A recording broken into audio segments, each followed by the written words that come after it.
let's talk about this. Frank DeAngelis, he was the principal of Columbine High School when a mass shooting occurred there back in 1999. Joining me now, also Fred Guttenberg. His 14-year-old daughter, Jamie, was murdered in the Parkland shooting at Marjory Stoneman Douglas High School back in 2018.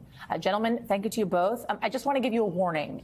As we're having this conversation, we are awaiting the president to be speaking from Rehoboth Beach, Delaware, on the economy. And as much as I'd like to continue this conversation, if in fact he does come up, I'm going to have to cut us off. So I just don't want you to think I'm being rude, and wanted to give you a heads up as we begin this conversation. Fred, let me go to you first on this one, because of course you reacted online to the president's really powerful speech yesterday evening. And I want to read for folks your tweet last night. You said this: he made his plan clear. Now it is up to 10 members of the GOP to decide if they will not. If they don't, as President Biden made clear, this will be the voting issue of our time. What is your message to the members of the Republican Party, especially the 10 votes that could possibly move gun legislation in this country? Listen, I'll start with this. Mitch McConnell, it's time for you to use the word gun. And until you do, I have no faith in your 10 members.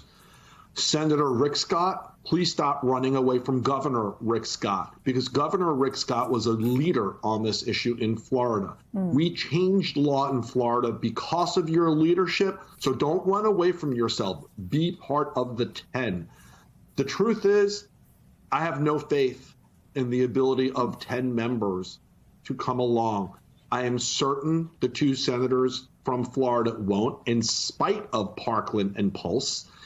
And so while I am appreciative of what the Democrats are doing because they want to save lives in America, I don't see the path for 10. It's good that it's happening. I don't see it, but I am hopeful beyond measure that I am wrong. I want to be wrong.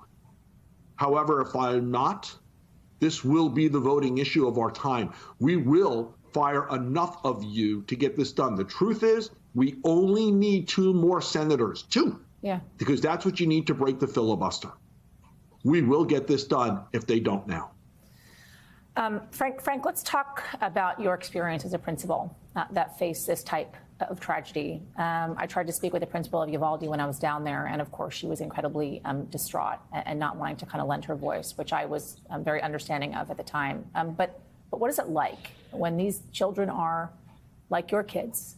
These teachers are people that not only work for you, but they are your friends. What is it like to face a reality like the Uvalde principal is facing now? Just overwhelming. You know, I think no matter what community I've gone into since the Columbine tragedy, whether it be Parkland, Sandy Hook, the first thing they say to me is, we can't believe it happened here. And I know even 23 plus years ago when it happened at Columbine, I said, I could not believe it. And we were in a state of denial and just so overwhelmed. And one of the biggest things for me was just the survivor's guilt. You know, those kids walked into my school at 7 a.m. and they never returned home along with Mr. Sanders. And so you live with that for such a long period of time, something as an educator you're never prepared for. And, you know, that recovery piece. And unfortunately, I made a comment right after Columbine that I just joined a club in which no one wants to be a member. And unfortunately, that membership continues to grow. And I just send support out, hoping that I could reach out to them to help them. You know, I'm part of something called the Principal Recovery Network that we reach out to try to help some of these communities, because when we make those original calls and we know what you're going through, we really do, because we've been a part of that. I got to tell you, it gives me chills watching the images as we have up on our screen of the shooting at Columbine, and just thinking about the fact that this was 2 decades ago, and we continue to face the problem that we do today. It's just always shocking to me, no matter how many times I cover this and how many times it continues to happen.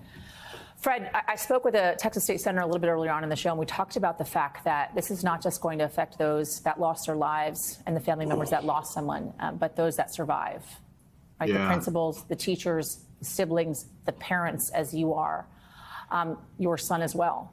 Who did in fact survive the shooting at Parkland. His sister, obviously, as we well know now, did not. How do you deal with that? How do you recover from that as a survivor? Listen, and I thank you for the question, because when we talk about gun violence, it isn't only about those who were killed and that we bury. It's all the collateral damage. It's the other kids, teachers, or worshipers or shoppers who saw it, who heard it. It's those who had to clean up after it. It's those who had to treat injured. Listen, my son was on the phone with me wanting to turn around and run in and save his sister. Wow. And I had to convince him to keep running. And while he was on the phone with me, we together heard the shots on the third floor that were killing his sister. PTSD is real. Survivor's guilt is real. How do we go forward? You know what? We do it together. And we do it with love and support of those closest to us, but our community. And we do go forward because we survived.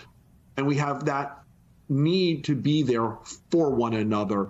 But your question is so important because when we talk about gun violence, we do have to talk about the bigger, far bigger issue of all others who were impacted and affected, and make sure that we are prepared with resources for all of those people, whether it's mental health resources, right, or even, I've talked a lot about this, just the issue of food in a community after an environment, after something like this happens.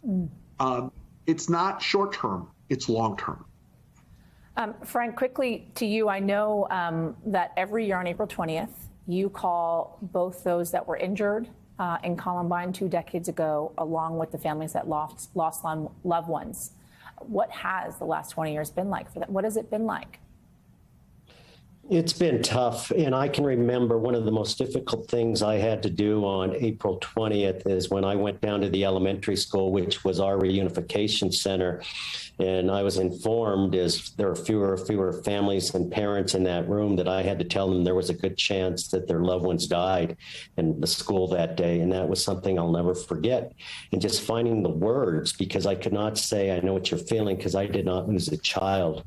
And one of the most difficult things is I told them that I would continue to be there with them the entire way. I went to visit all of the families on that weekend. And then on Mother's Day, I went back and I brought flowers to the moms who lost their children. And it was very difficult. But one of the things that really helped me, and Fred alluded to it, I think is so important, is that mental health piece. I've been in counseling for 23 years, and I wouldn't be able to do some of the work I've done over the past 23 years. I can remember when I saw the kids running out of Parkland with their hands over their heads. That reminded me exactly what I experienced. And so I think what's important is what I've noticed over the past several years when I call those families.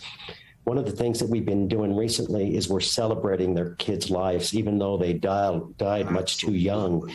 We are celebrating their life. And that was really a turning point for our community, because up until that particular period of time, all we knew is those were the kids who died in our school. And when we started talking about their lives and celebrating their lives, that really helped us heal. And something I just want to share is they're all of our kids. It's not whether they're in Florida, whether they're in Texas, whether they're in Colorado, they're all of our kids. And we have to stand up and just say enough's enough, because these senseless deaths need to stop. Enough is enough. I am so thankful we were able to get through this conversation. I guess we should thank President Biden from afar for not beginning his press conference from Rehoboth. And I'm thankful for you guys for building up the community around you and getting the good work done. Appreciate it. Frank DeAngelis and Fred Guttenberg, thank you.